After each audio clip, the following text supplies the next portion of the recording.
ان کے پیروکاروں سے بھی نہیں ڈرنا چاہیے. میری شرافت مجھے ان پر تبصرہ کرنے کی اجازت دیں گے.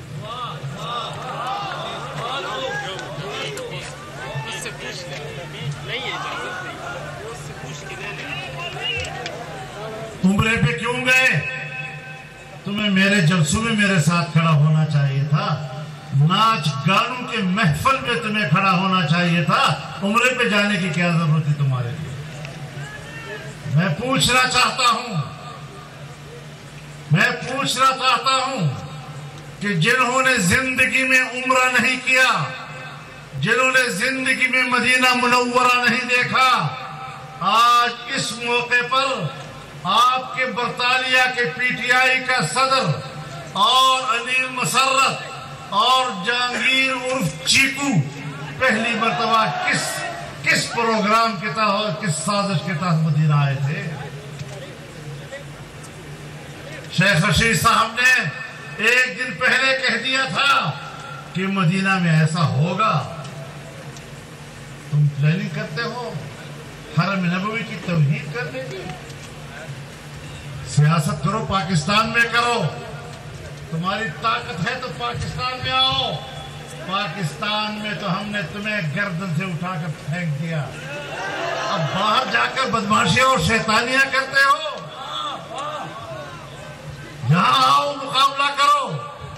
ہم تمہیں دکھائیں گے تمہارے اوقات کیا ہیں. کبھی فوج کو ڈراتے ہو. ایک بیانیہ تو ہونا تمہارے پاس. پہلے کہا خط آیا ہے میرے خلاف بین الاقوامی سازش ہے. ایک جانب مولانا فضل الرحمان JUI کانفرنس سے خطاب کر رہے ہیں اور دوسری جانب بلاول بھٹو زرداری اس وقت امن و سلامتی کانفرنس سے نیو یارک میں خطاب کر رہے ہیں. So sorry, jammed in the holder there.